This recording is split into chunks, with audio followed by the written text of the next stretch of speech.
I'm Philip Collins, welcoming you to another episode of the Collins Bros Unleashed. This week, we will take a closer look at techno-utopians and conservative clothing, highlighting two specific examples, Newt Gingrich and Peter Thiel. Before we dive in, we want to first thank our sponsors, Suke Koje's Martial Arts and Ninja Gear, and we want to encourage listeners who might be practitioners of one or more forms of martial arts to check that establishment out. We also want to thank our producer, Bert Meals, for handling the technical side of this program. He's the one who makes the magic happen. And now, on to this week's topic. Future historians who take it upon themselves to chronicle this century and the one preceding it will discover a time period marked by tremendous deception. The old will tell the young that, in retrospect, not everyone was who he or she claimed to be. Those looking back will find that a high concentration of gullibility existed within the conservative movement. All one had to do in that bygone age we know as the present was claim a belief in God, country, and family to be embraced by well-meaning but misled souls that made up the majority of Americans. Two individuals in particular will in all likelihood be singled out as prime examples of deceivers, Newt Gingrich and Peter Thiel. Since these two wolves in sheep's clothing will be a topic of discussion for future historians, it behooves us to examine them now so future generations can say that there was an informed minority. The first individual we will place under the magnifying glass is Newt Gingrich. Gingrich is generally known as an American politician who served as the Speaker of the United States House of Representatives from 1995 to 1999. He reached a peak of popularity in 1995 when Time magazine selected him as the Person of the Year. Newt gained praise throughout the conservative movement for spearheading the Republican Revolution that broke the Democrats' majority rule in Congress, which had lasted about 40-some years. What is little known about Gingrich, however, is the profound influence one Alvin Toffler has had on his thinking. Toffler is an American futurist who is best known for books such as Future Shock and its sequel, The Third Wave. In 1995, while speaking at a Washington conference entitled Democracy in Virtual America, Gingrich pointed to Toffler as a major influence on his thinking and further stated that he had been collaborating with Toffler on questions dealing with futurism. Newt said to the audience, quote, "In the mid to late 60s, I read Drucker's The Age of Discontinuities, Boulding's The Meaning of the 20th Century, Bell's Beyond Post-Industrial Society, all of which were precursors to the first popularizer of this notion, which was Future Shock, which was written basically a quarter of a century ago. Now those four books described everything we're living through for all practical purposes, and nothing has changed for a quarter of a century. I've worked with the Tofflers for 20 years in trying to figure out this interesting question. Since this is all intellectually obvious, why can't we break through?" Unquote. Gingrich was so enthralled with Toffler's ideas that he wrote the foreword to Toffler's book, Creating a New Civilization, The Politics of the Third Wave. Ironically, it was this book in particular that contained ideas diametrically opposed to the very conservatism Gingrich claimed to espouse. Instead of preserving the Constitution that is held in high esteem by the conservative movement, Gingrich's guru seeks to jettison it, characterizing the document as old, outdated, overrated, and antiquated. In Creating a New Civilization, The Politics of the Third Wave, Toffler hypothetically addresses the Founding Fathers, stating the following, quote, "The Founding Fathers, as the architects of the political system which served so well this system of government you fashioned, including the very principles on which you based it, is increasingly obsolete and hence increasingly, if inadvertently, oppressive and dangerous to our welfare and must be radically changed and a new system of government invented and democracy for the 21st century, unquote. Why must the Constitution be scrapped and replaced? According to Toffler, the new Constitution is necessary to transition into a new society that he refers to as the Third Wave. Toffler addresses the founders yet again, lecturing them in a very condescending fashion concerning the need for a new constitution that will ensure survival in his purported third wave, unquote. You would have to understand why even the Constitution of the United States needs to be reconsidered and altered, not to cut the federal budget or to embody this or that narrow principle, but to expand its Bill of Rights, taking account of the threats to freedom unimagined in the past, and to create a whole new structure of government capable of making intelligent, democratic decisions necessary for our survival in a third wave 21st century America, unquote. In a July 1996 article for Wired magazine entitled Anticipatory Democracy, Toffler reiterated this idea of jettisoning the Constitution. The article is essentially a transcript of an interview that took place between journalist Kevin Kelly and Toffler. During the interview, Kelly states, quote, "Since the American Bicentennial in 1976, you've been advocating an overhaul of the United States Constitution. Don't you realize that this is sacrilegious?" Unquote. In response, Toffler stated the following, quote, "We need to completely reconsider the structure of the Constitution. This is regarded as heresy. Wonderful as the document is, and it is, we're straining all of its provisions judicially to make it fit changed realities. A good example is the cyber porn issue. Does the state have the right to keep cyber porn regulated? And does it have the capability given the new technology? We should take the next 10 or 20 years to have a civilized national discussion of what a 21st century democratic constitution would include," unquote. What sort of democracy does Toffler have in mind? Toffler would like to see the banishment of periodic polling at the election booth and the introduction of direct democracy facilitated by the Internet and other forms of information technology. Newt Gingrich's worldview was heavily informed by this idea, and during his tenure as Speaker of the House, he attempted to introduce the Union of Information Technology and Direct Democracy to the Washington Beltway. In a January 23, 1995 article for Time magazine entitled Hyperdemocracy, journalists Robert Wright, Wendy Cole, John F. Dickerson, and Edwin M. Reingold referred to Gingrich's plan as cyberdemocracy. The journalists go on to state the following, quote, "The most vilified expanse of asphalt in the history of the universe is almost certainly the Washington Beltway. Whereas most municipal freeways are associated with fairly mundane evils, potholes, rush hour traffic, the Beltway has come to symbolize nothing less than a looming threat to American democracy. It is the great invisible buffer, impermeable to communication, that separates the nation's capital from the nation.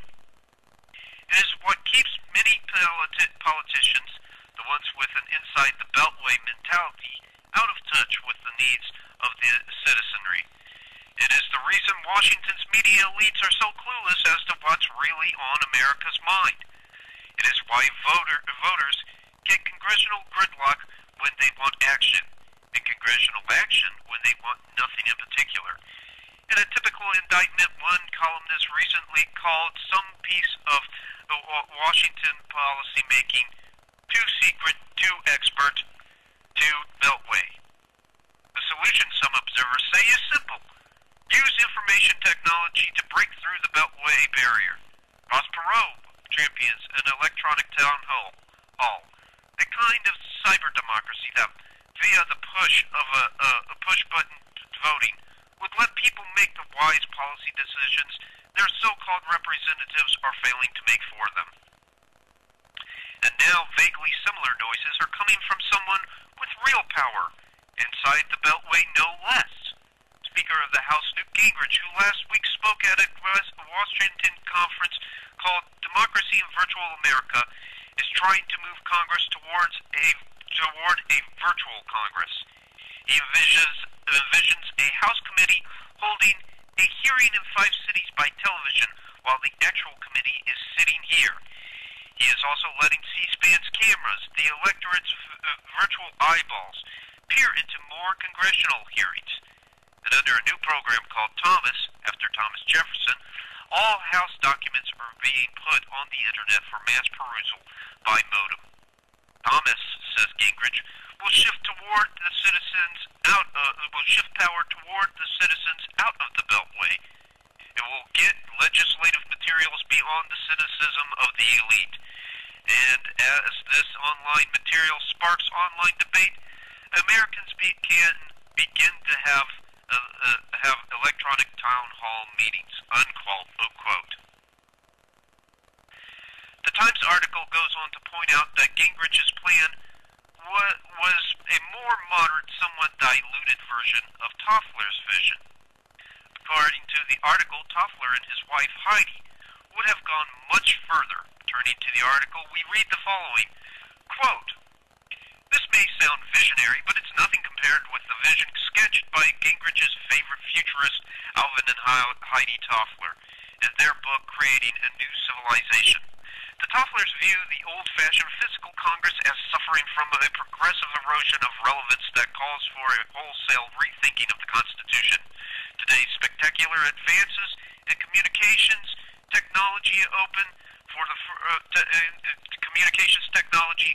the first time a mind-boggling array of possibilities for direct citizen participation in political decision-making. And since our sincere pseudo-representatives are so unresponsive, we, the people, must begin to shift from depending on representatives to representing ourselves." Unquote. Gingrich and Toffler's cyber democracy appears to be an attempt to meld information technology with the Jacobin aspiration to universally enshrine democratism. Newt has been classified as a neoconservative by many, and Swedish-American educator and academic Dr. Claes Gustav Rehn has identified the neoconservatives as, quote, new Jacobins, unquote. In his book, America the Virtuous, The Crisis of Democracy and the Quest for Empire, Rehn describes the new Jacobinism. Quote, "Within today's Western democracies, a new Jacobinism is exercising growing influence, especially in the United States. It is working to sever the remaining connections between the popular government and the traditional Western view of man and society. It employs an idiom somewhat different from what from that of the earlier Jacobinism, and it incorporates various new ideological and other ingredients, but it is essentially continuous with the old urge to replace historically evolved societies with an order framed according to abstract, allegedly universal principles, notably that of equality. Like the old Jacobinism, it does not oppose economic inequalities, but it scorns traditional religious, moral, and cultural preconceptions and social patterns that restrict or channel social and political advancement in economic activity. The new Jacobins are more accepting of existing society than were the old Jacobins, for they regard today's Western democracy as the result of great moral, social, and political progress since the 18th century. They see it as an approximation of what universal principles require." Unquote. Modern-day Jacobins of the neoconservative movement adhere to a concept of global democratic revolution. The result is a Jacobinism that has assumed a more international character. Rehn states, quote, "The old Jacobins assumed that their principles were for all, but as they faced pressing and specific obstacles near to home, and were culturally focused on France and Europe, they did not, for the most part, think globally. The New Jacobins do. They put stress on the international implications of their principles. The New Jacobinism is indistinguishable from democratism. The belief that democracy is the ultimate form of government, it should be installed in all societies of the world. The New Jacobinism is the main ideological and political force behind present efforts to turn democracy into a worldwide moral crusade, unquote. It is interesting to note that the New Jacobinism makes democracy synonymous with freedom. However, the New Jacobins of neoconservatism are promoting a form of democracy that is quite different from the form of democracy found in America's constitutional republic. Neocons promote plebiscitary or majoritarian democracy. This is a pure strain democracy that lacks the extremely important feature of the rule of law. The majority always has its way, even when its decisions are based on passions, impulse, or rash emotionalism. Inevitably, the majority comes under the unhealthy influence of one or more demagogues and spirals into mobocracy, or mob rule. Mobocracy further degenerates into anarchy. The power vacuum is eventually filled by a dictatorship. Brin expands on the subject of democracy and its neo-Jacobin context. Quote, to demonstrate the ideological and practical import of neo-Jacobin democratism, it is necessary to make a distinction between two different forms of popular government. Although both notions of government are referred to as democracy, they are not different versions of the same kind of government. They imply radically different understandings of human nature and society and have radically different institutional entailments. They are ultimately incompatible. The one may be called constitutional or representative democracy, the other plebiscitary or majoritarian democracy. The former is compatible with the old Western view of man's moral predicament. The latter flows from the kinds of ideas that Rousseau and the Jacobins advocated. Constitutional democracy means popular rule under self-imposed restraints and representative decentralized institutions. Its aim is not to enact the popular wishes of the moment, but to articulate what in American constitutional parlance is called the deliberate sense of the people. Plebiscitary democracy aspires to rule according to the popular majority of the moment. To ensure the speediest possible implementation of their wishes, it seeks the removal of representative, decentralized, and decentralizing practices and structures that limit the power of the numerical majority. Plebiscitary Democrats recognize that, especially in large modern societies, the people need government officials, representatives to serve them, but the proper role of these officials is not to exercise independent judgment in determining the public interest. They should be agents of the people, unquote. According to Wren, constitutional democracy acknowledges the moral complexities of the human condition. Quote, constitutional democracy assumes a human nature divided between higher and lower potentialities and sees a need to guard against merely self-serving, imprudent, and even tyrannical impulses in the individual and the people as a whole. According to John Adams, who was a key figure in shaping early American political thinking, the people can be as tyrannical as any king. The framers of the American Constitution gave no power to the people as a national entity and placed various restraints on the ability of majorities to get their way. So also did the framers try to protect against the abuse of power by government officials by instituting checks and balances. In a constitutional democracy, the people and their representatives adopt restraints on power to arm themselves in advance against their own moments of weakness and short-sightedness. In awareness of the flaws of human nature, they do not wish to be governed according to their own impulse of the moment. Sound government requires that the popular opinions of the moment be carefully scrutinized, sometimes that they be resisted by responsible leaders. The real, more considered, An enduring will of the people emerges over time through the interplay between popular opinion as expressed in elections and public debate and the informed, independent judgment of popular representatives, unquote. Wren correctly observes the Founding Fathers' derision for plebiscitary democracy. Quote, the American framers set up a government that, by the standards of their own time, had a strong bias in favor of popular consent. They can even be said to have created a special kind of democracy. To understand the framers' conception of good government, it is necessary, however, to remember that they had a very low opinion of what they called democracy or pure democracy. They associated it with demagoguery, rabble-rousing, opportunism, ignorance, and general irresponsibility. One of their chief aims was to protect against such possible manifestations of popular government.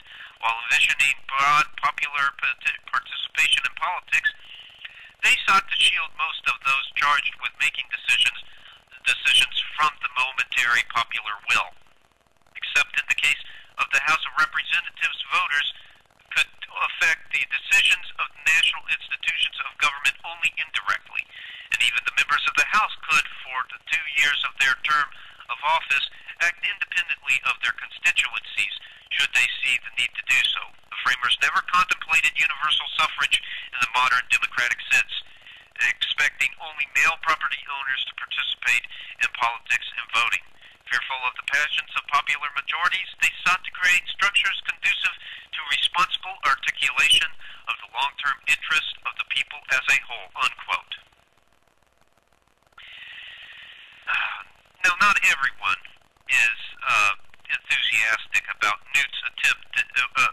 Not everyone was enthusiastic about Newt's attempt to take the global democratic revolution online. Journalists Robert Wright, Wendy Cole, John F. Dickerson, and Edwin M. Reingold expressed extreme skepticism in their article for Time magazine entitled Hyperdemocracy. Returning to that article, the readers learned some of the flaws underlying Tofflerian ideas. First of all, the Beltway's receptivity to its constituents had not entirely disappeared as Toffler asserted. In the article, we read the following, quote, one problem with all this enthusiasm about electronically wiring the citizenry to the Washington policy-making machine is that, in a sense, it's already happened. Politicians are quite in touch with opinion polls and have learned not to ignore the Rush Limbaughs of the world with their ability to marshal rage over topics ranging from Hillary to the House Post Office. Public feedback fills the Washington fax machines, phones, and email boxes. From C-SPAN studios just off Capitol Hill, lawmakers chat with callers live, including callers who have been monitoring their work via C-SPAN cameras on Capitol Hill. More messages from the real world pass through the Beltway barrier than ever before, and contrary to popular belief, politicians pay attention. What we have today is much more of a cyber democracy than the visionaries may realize, unquote. Now, the most important critique presented by the article's authors, however, is the fact that cyber democracy allows the democratism of the new Jacobins to go viral. Democratism, or plebiscitary democracy, again, is a form of pure-strain democracy that jettisons the rule of law and enthrones an impassioned, impulsive majority. Information technology would allow the plebiscitary democracy of the Jacobins to spread, and complications and difficulties on the political landscape would invariably follow. This, it seems, is already occurring with the existing integration of information technologies into American politics, and according to the Time magazine article, the realization of Toffler's vision would exacerbate the already existing dilemmas stemming from cyber democracy. The article states, quote, the other problems with all the plans for a new cyber democracy is that, judging by the one we already have, it wouldn't be a smashing success. Some of the information technologies that so pervade Washington life have not only failed to cure our ills, but actually seem to have made them worse. Intensely felt public opinion leads to the impulsive passage of dubious laws. And meanwhile, the same force fosters the gridlock that keeps the nation from balancing its budget, among other things, as a host of groups clamor to protect their benefits. In both cases, the problem is that the emerging cyber-democracy amounts to a kind of hyper-democracy.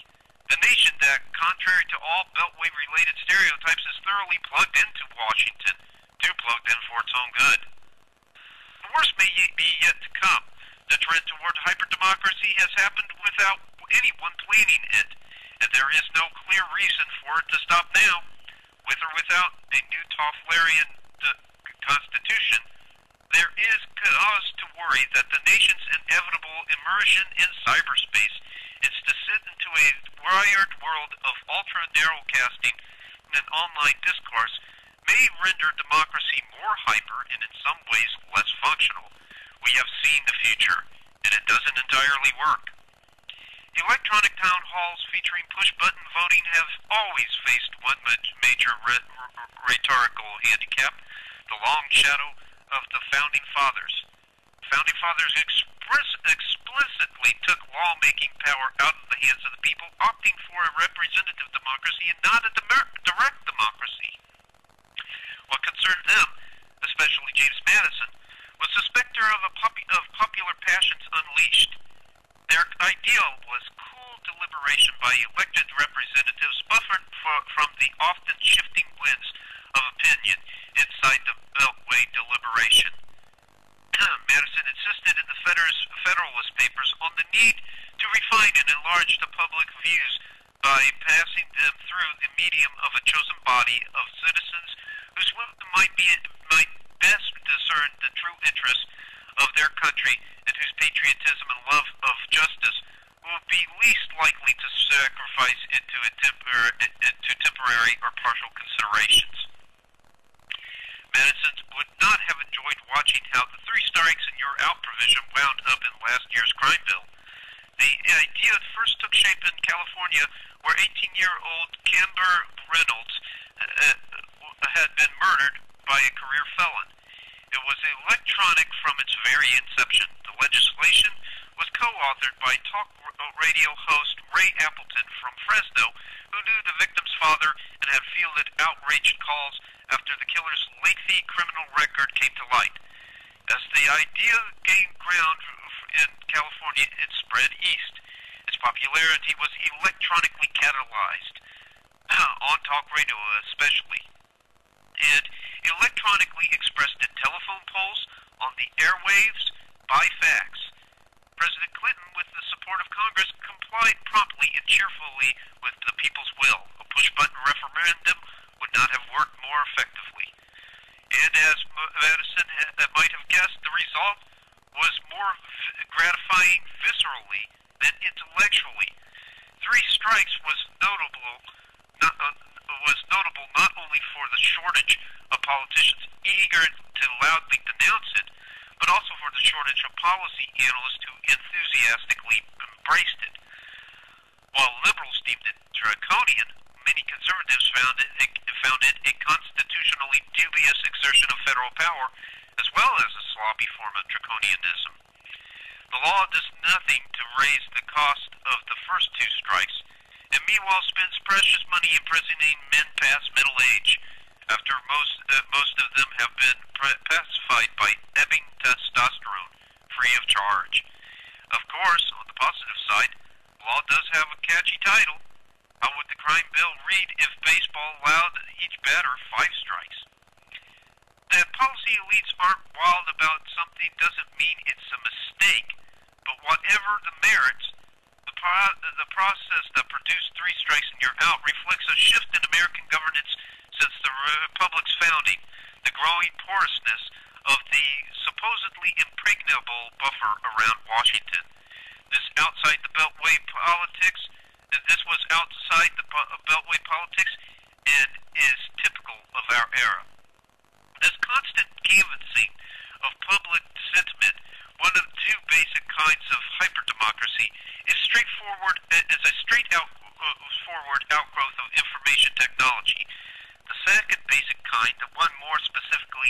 gridlock and to the budget deficit is a bit more subtle and more pernicious. And like the first one, it ultimately gets back to Madison. In addition to his dread of mass passions, Madison had a second nightmare about pure democracy. It can admit of no cure for mischiefs of faction. He was worried mostly about oppressive majority factions. Unquote. What kind of world did Toffler and Gingrich hope to usher in with the experiment in cyber democracy? It seems that cyber democracy is meant to introduce what Toffler refers to as a third wave society. Toffler asserts that there has been three wave societies that have pushed prior societies and cultures that had grown antiquated and outmoded out of the way. The first wave society was the settled agricultural society, which triumphed in its clash with the preceding hunter-gatherer cultures. The second wave society, according to Toffler, is the industrial age. For Toffler, several aspects of the industrial age society are undesirable and have destined it to extinction. Among those aspects, says Toffler, is the, quote, idea that humans should hold dominion over nature, unquote, and the nuclear family. The third and second wave societies are currently clashing, according to Toffler, and the third wave is on the right side of history. For Toffler, the second wave people are erratic throwbacks that are hostile to necessary change. In the book, The Third Wave, Toffler reaches the following conclusion, quote, the most important political development of our time is the emergence in our midst of two basic camps, one committed to second-wave civilization, the other to third. One is tenaciously dedicated to preserving the core institutions of industrial mass society, the nuclear family, the mass education system, the giant corporation, the mass trade union, the decentralized nation-state, and the politics of pseudo-representative government. The other recognizes that today's most urgent problems, from energy, war, and poverty to ecological degradation and the breakdown of familial relationships, can no longer be solved within the framework of an industrial society and civilization, unquote. The key characteristics of the third wave society are anything but conservative. The third wave, according to Toffler, is a post-industrial society that has discarded innovation, infrastructure, and other advances that have elevated man above the beast. The standard and quality of living will also experience a decline as key characteristics of industrial society, such as factories, the education system, and governments, are drastically rolled back. Most significant in the third wave society will be the obsolescence of nation-states and a strong national government. Both of these institutions represent the collective right of the people to self-defense. As governments grow weaker and weaker, they will be replaced with powerful entities such as IGOs, multinational corporations, and most frightening of all, terrorist organizations and cartels. Toffler never addresses the tough questions concerning this undermining of national sovereignty. If the national governments are weak, impotent, and merely ceremonial in nature, who will protect the people from exploitation on the part of the supranational entities? Over the years, Gingrich has been able to conceal his connections to the radical thinking of his guru Toffler by periodically claiming to have found religion.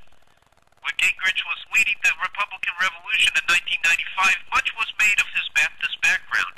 This was done to mobilize conservatives behind his political ascent. Now Gingrich has conducted yet another public relations overhaul by converting to Catholicism. In March of 2009, the former Speaker of the House was confirmed into the Catholic faith at St. Joseph's Catholic Church on Capitol Hill. Not everyone, however, was convinced by the confirmation. In a February 25, 2009 article for the New York Times Magazine entitled Newt Again, Matt Blay presented Newt's rediscovery of faith as something of a cynical political move. Blair writes, quote, "At a moment when the role of religious fundamentalism in the party is a central question for reformers, Gingrich, rather than making any kind of case for a new enlightenment, has in fact gone to great lengths to placate Christian conservatives. The family values crowd has never completely embraced Newt, probably because he has been married 3 times, most recently to a former Hill staff member, Callista Bisick. In 2006, though, Gingrich wrote a book called Rediscovering God in America, part of a new canon of work he has done reaffirming the role of religion in public life. The following year, he went on radio with the evangelical leader James Dobson to apologize for having been unfaithful to his second wife." Unquote. Why is Gingrich attempting to improve his appeal among Christians of both the Protestant and Catholic stripe? There are rumblings on the political scene that Gingrich might try to make a bid for the presidency in 2012. The rumors began as early as 2008 when syndicated columnist Robert Novak wrote a column for the November issue of the Washington Post. In that column, entitled Newt in 2012, Novak wrote, quote, "In serious conversations among Republicans since their election debacle Tuesday, what name is mentioned most often as the Moses or Reagan who could lead them out of the wilderness before 40 years? To the consternation of many Republicans, it is none other than Newt Gingrich, the former Speaker of the House. Gingrich is far from a unanimous or even a consensus choice to run for president in June 2012, but there is a strong feeling in Republican ranks that he is the only leader of their party who has shown the skill and energy to attempt a comeback quickly." Unquote. Nearing the end of the column, Novak reveals that the presidency is a long-held desire of Newt's that resonates to this very day. He writes, quote, "What is certain is that Gingrich has the desire and the will. He has a deep-seated ambition. He had not even settled into the House Speaker's chair in 1985 when he confessed to me his presidential desires for 1996. That was not to be, but he never abandoned the personal dream and is ready to pursue it now." Unquote. If Newt's conversion is a mere political expediency to gain the presidency, it is highly unlikely that he will renounce and expose Toffler's beliefs, which are heretical to Christians. Toffler's beliefs are derivative of Immanentist Gnosticism, which in turn stems from Joachim's periodization of history. Upon closer examination, Toffler's wave theory seems to reiterate the 3-stage periodization of history that was introduced to the West by Joachim of Fiore. Deviating from the Augustinian conception of Christian society, this 12th century monk divided history according to the distinctly Trinitarian framework of the ages of Father, Son, and Holy Ghost. Such a periodization promised to make the conceptualization of modernity possible. Joachim's Trinitarian eschatology was but the precursor to several 3-stage models of history. It foreshadowed an encyclopedist and humanistic 3-stage division of history into ancient, medieval, and modern eras. Auguste Comte, the chief disciple of André de Saint-Simon and an early proponent of technocratic governance, presented a variation of this Trinitarian framework with his division of history into theological, metaphysical, and scientific phases. Hegel did likewise, positing a dialectic of the 3 stages of freedom and self-reflective spiritual fulfillment.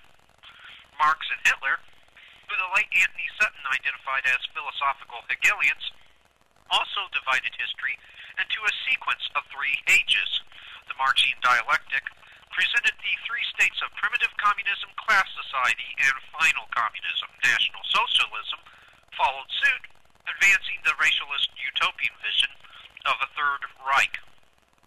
Joachim's three-stage model gave rise to the belief that a new age had begun. According to Joachim, the new order that had supplanted the old order was an immanentized or purely earthly Christianity.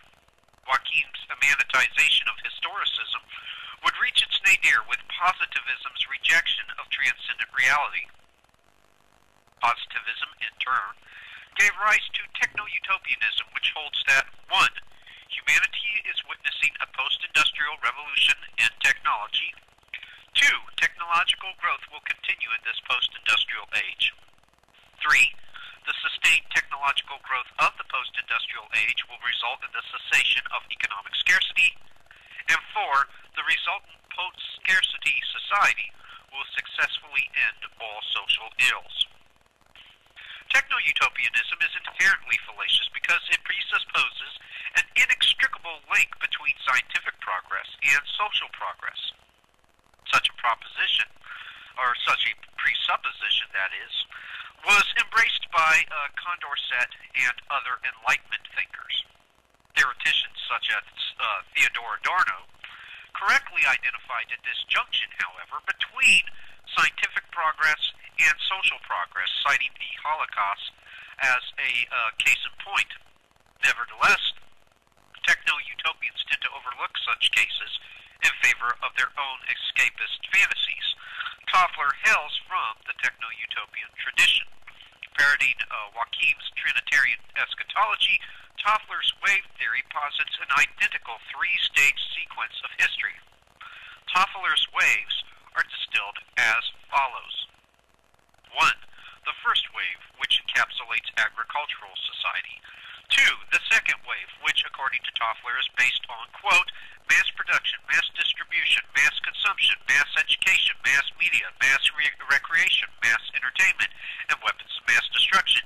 You combine those things with standardization, centralization, concentration, and synchronization, and you wind up with a style of organization we call bureaucracy, unquote. And 3. The third wave, which Toffler characterizes as a post-industrial society.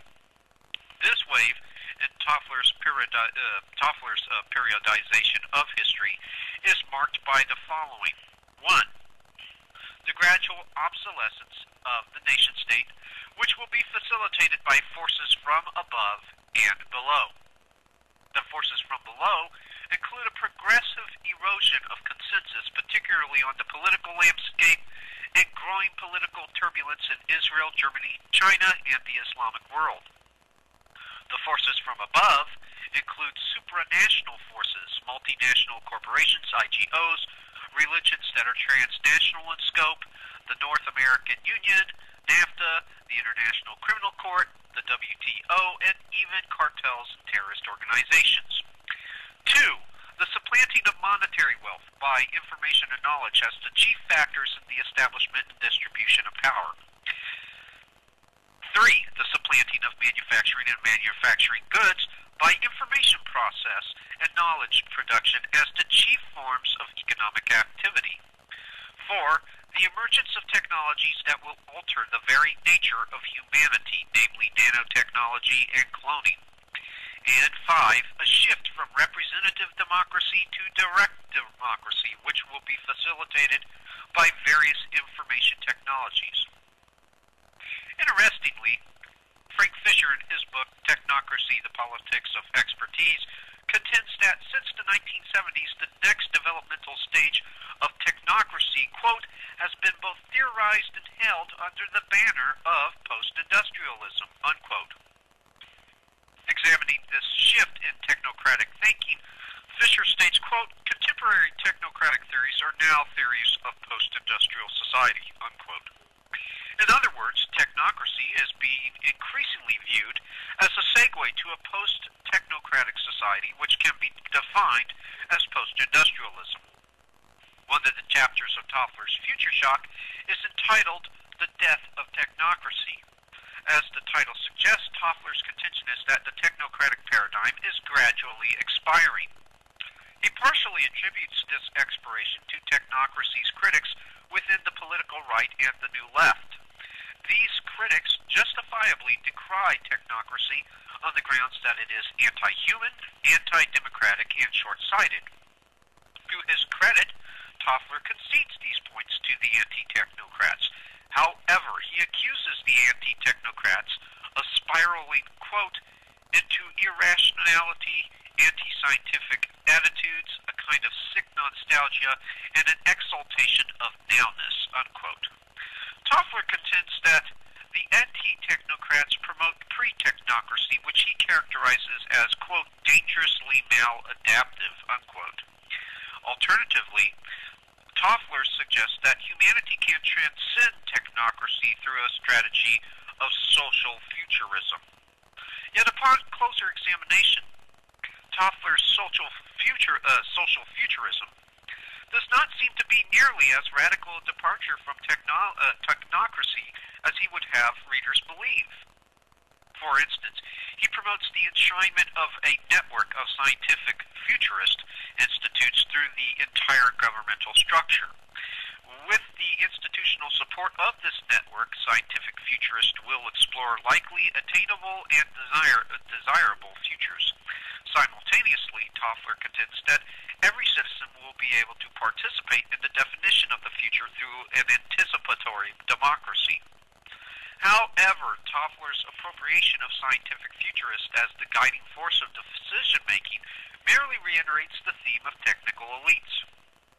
By arrogating to themselves the right to select the desirable futures for the electorate to vote on, scientific futurists become those few conditioners who are accountable to no moral master and preside over decision-making.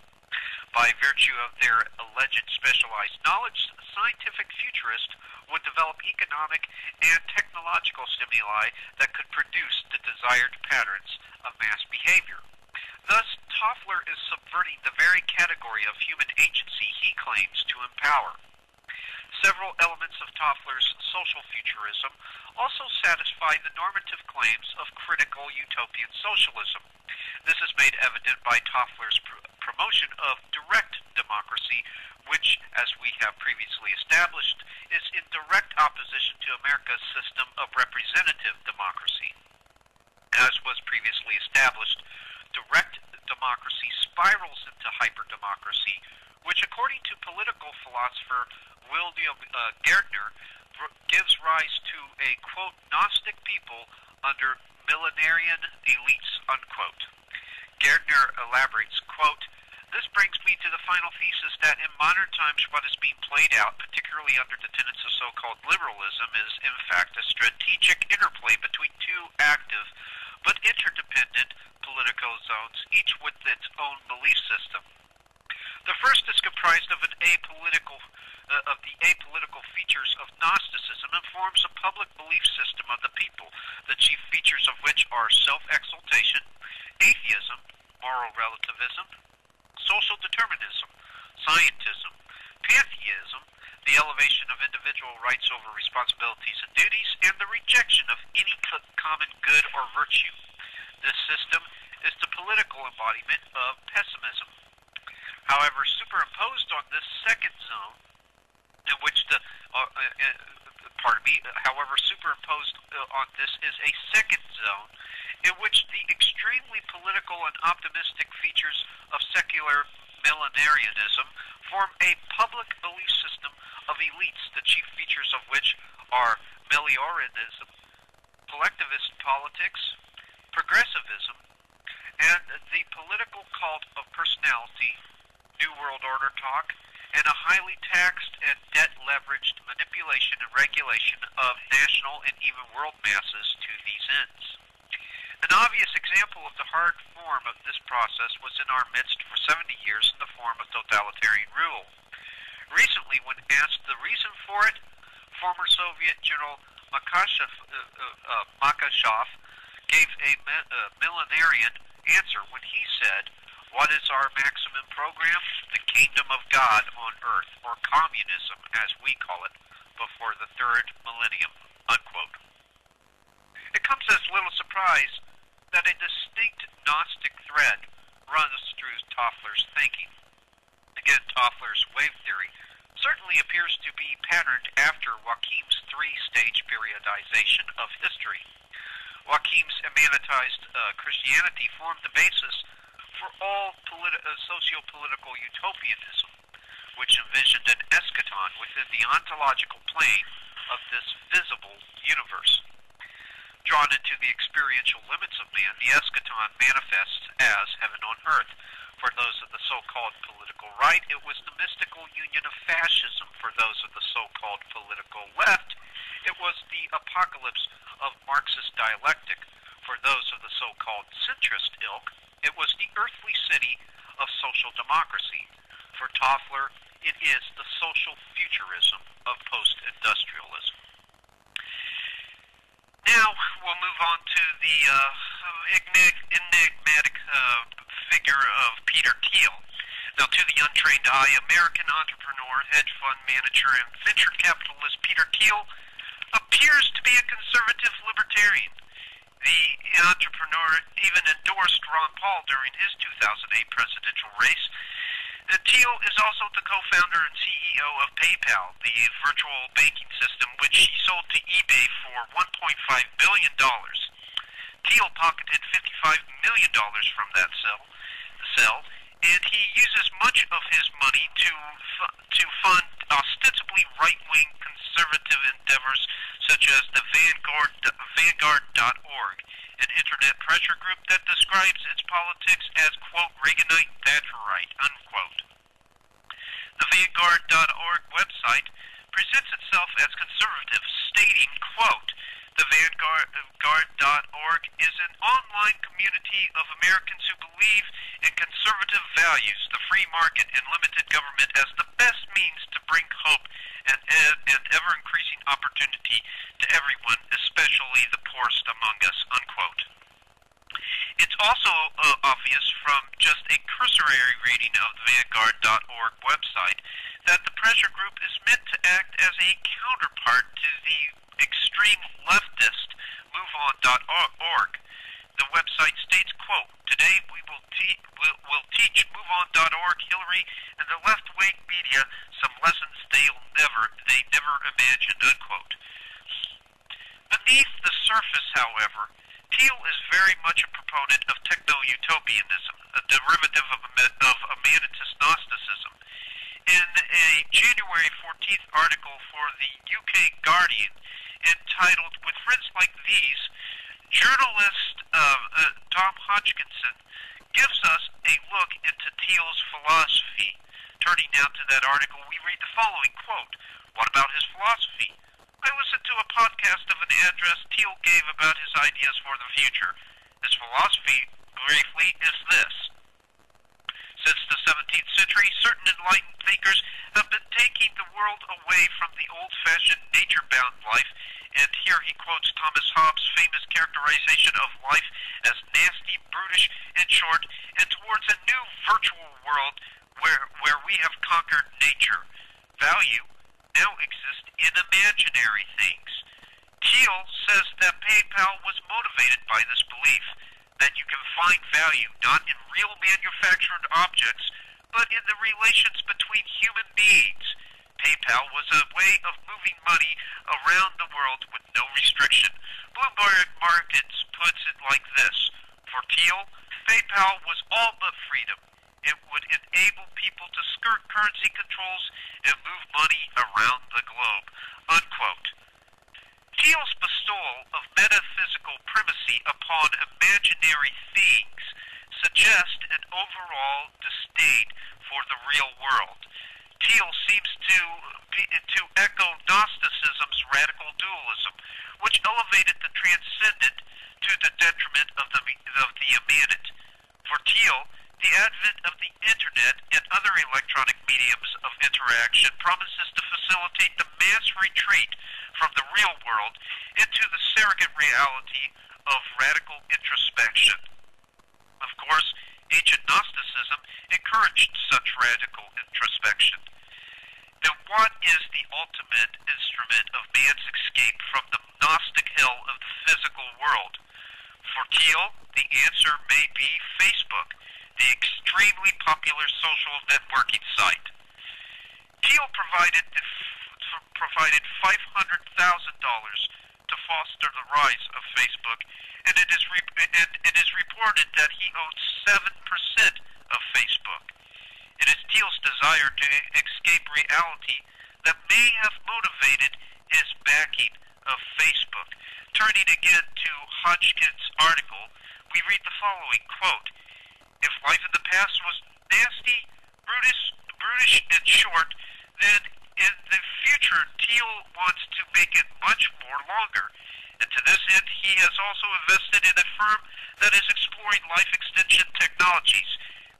He has pledged £3.5 million to a Cambridge-based gerontologist called Aubrey de Grey, who is searching for the key to immortality. Teal is also on the board of advisors of something called the Singularity Institute for Artificial Intelligence. From its fantastical website, the following: the Singularity is the technological creation of smarter-than-human intelligence.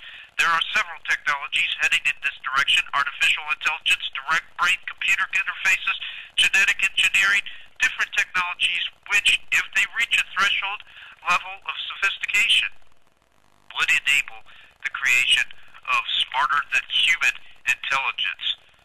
So by his own admission, Teal is trying to destroy the real world, which he also calls nature, and install a virtual world in its place. And it is in this context that we must view the rise of Facebook. Facebook is a deliberate experiment in global manipulation, and Teal is a bright young thing in the neoconservative pantheon with a penchant for far-out techno-utopian fantasies. Not someone I want to help get any richer, unquote. Now, it is interesting to notice from the preceding quote Teal's fascination with the idea of a singularity.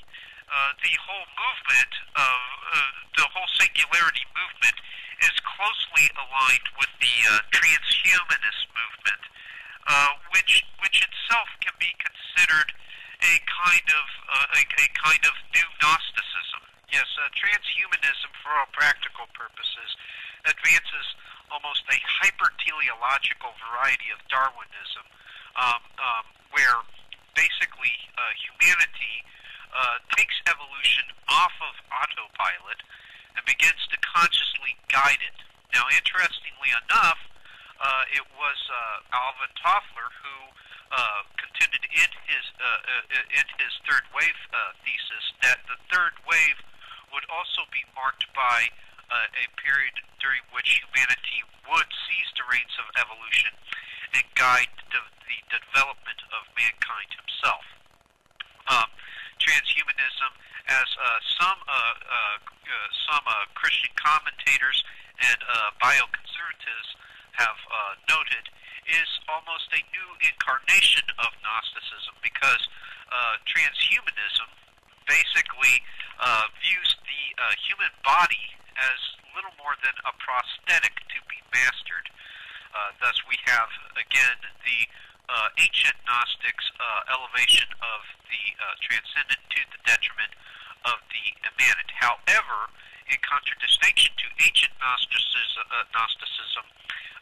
the new Gnosticism of transhumanism rejects the existence of the human soul and supplants it instead with an information pattern. And so long as that information pattern can be adequately replicated, which the transhumanist believes that it can within the databases of computers, then the overall psychocognitive stuff, the overall psychocognitive material that constitutes humanity, can attain immortality. Of course, immortality is reconceptualized. It's not immortality in any spiritual sense. It's a purely immanent understanding of immortality, where immortality is simply understood as the continuity of the information pattern that is the human mind.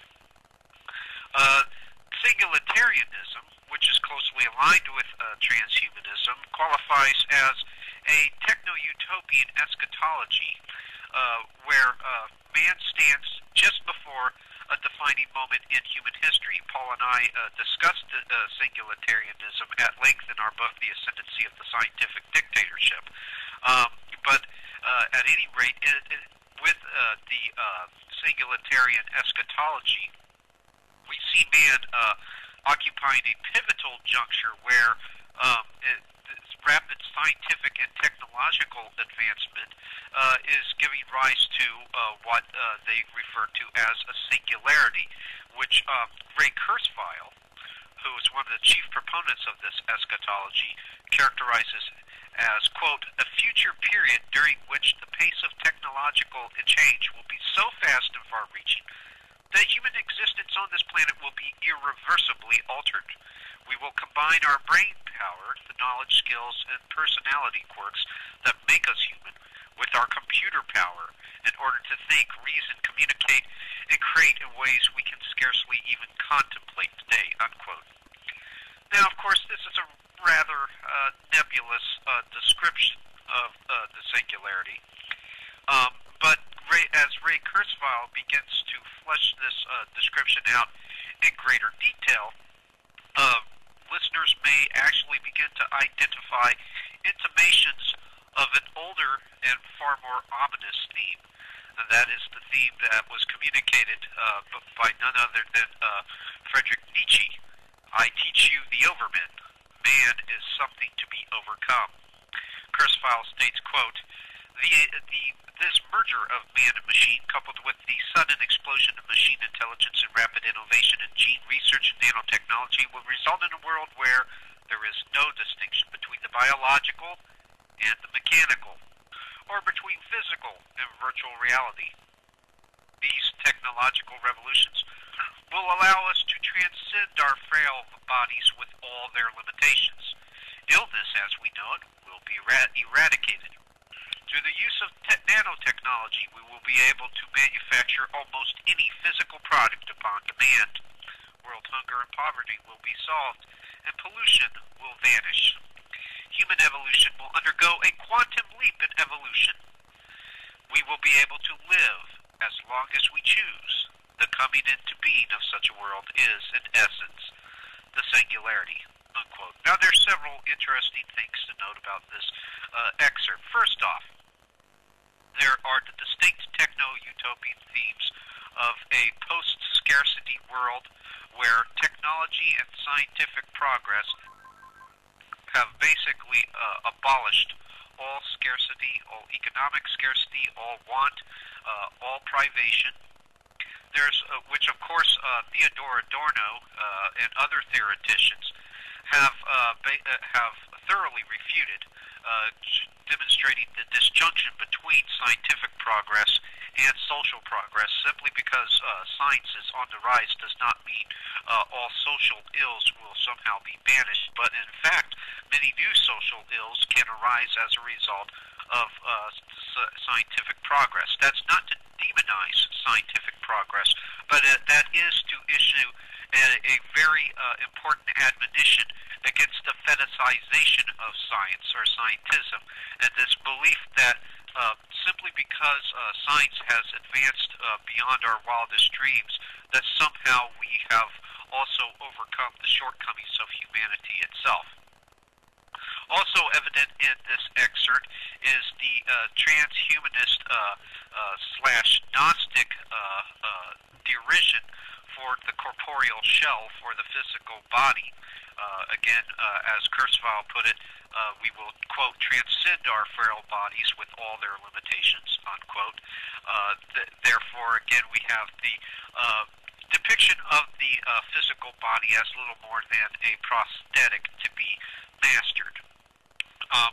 Also, we have the theme, as it was presented by Toffler, concerning the seizing of the reins of evolution, and now self-guided revolution, or self-guided evolution, where he says, quote, evolution will undergo a quantum leap in evolution, unquote. That, of course again, was Kurzweil, where Kurzweil says that human evolution will suddenly experience punctuated equilibrium as a result of man's own technological and scientific prowess. So all those themes are encapsulated within that one excerpt. Now, the singularity itself is an interesting appellation to assign such a time.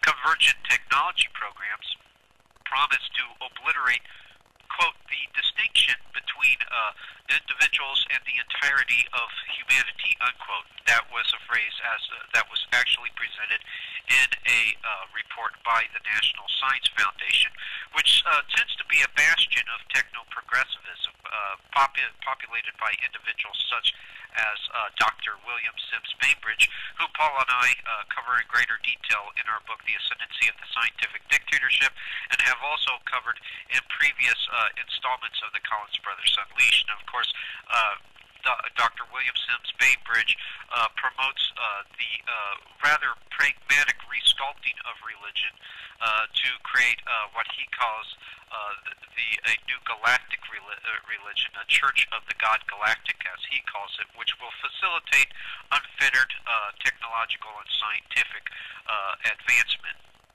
Also, interestingly enough, William Sims Bainbridge did a 5-year ethnographic study with none other than the notorious satanic cult, the Process Church, which, of course, practiced what they called, in their own words, religious engineering. And William Sims Bainbridge reiterates the Comtean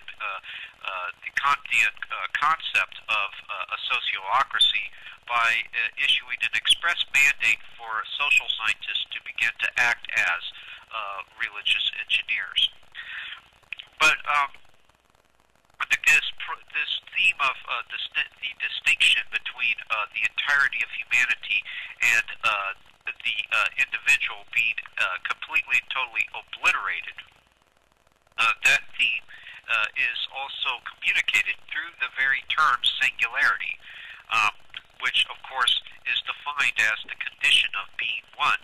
And what astute listeners will discern are the occult themes of Pierre Teilhard de Chardin's noosphere, Emile Durkheim's collective consciousness, the Freemasonic concept of a collective soul, H.G. Wells' concept of the mind of the race, Hume, the Gnostic psychologist's concept of a collective unconscious, and other variations of monism. And in turn, all of these themes echo a single political doctrine, and that is collectivism. So really what we have with singularitarianism is really a new iteration of a very old political religion and a very old metaphysical doctrine. Of course, that political religion is collectivism, and that old metaphysical doctrine is monism. And in both cases, the central theme is all is one. Now, I'd like to also point out that Thiel he presents himself as an extreme libertarian, but some of the individuals that helped shape Thiel's philosophy have expressed some extremely anti-individualist sentiments. One of them being René Girard of Stanford University. Girard has presented this idea of mimetic desires, which essentially reiterates the whole Wundtian idea of humans being merely cogs in a machine. Wundt, of course, Wilhelm Wundt being the father of modern psychology, who took Hegel's ideas, Hegelian ideas, and moved them over into the social and philosophical realm. Turning now to the article again by Hodgkinson, we read the following, quote, Thiel's philosophical mentor is one René Girard of Stanford University, proponent of a theory of human behavior called mimetic desire. Girard reckons that people are essentially sheep-like and will copy one another without much reflection. The theory would also seem to be proved correct in the case of Thiel's virtual worlds. The desired object is irrelevant. All you need to know is that human beings will tend to move in flocks. financial bubbles. It's the enormous popularity of Facebook. Gerard is a regular at Thiel's intellectual soirees. You don't hear about in Thiel's philosophy, by the way. What you don't hear about in Thiel's philosophy, by the way, are old-fashioned real-world concepts such as art, beauty, love, pleasure, and truth, unquote. So, as you can see, while Thiel presents himself as being this staunch proponent of the radically individualist libertarian movement, he actually has some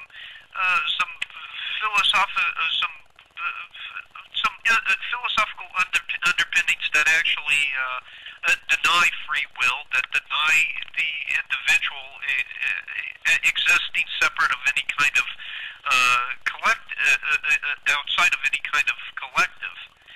And so that pretty much wraps up what we want to share concerning Peter Thiel and Newt Gingrich, and we don't want to share this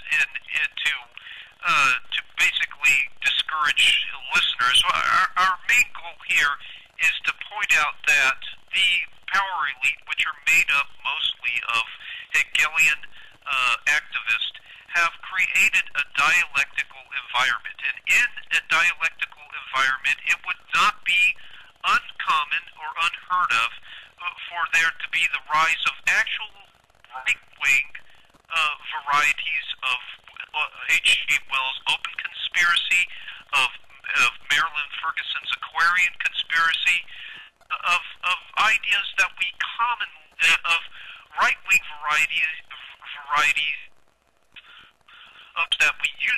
that we are used to seeing coming from the extreme left. And so we have to be ready and discerning when these kind of right-wing varieties of elitism, of collectivism, and of New Age ideas come down the pike. We would like to thank all the listeners this week for tuning in, and thank you so much for basically giving us your time.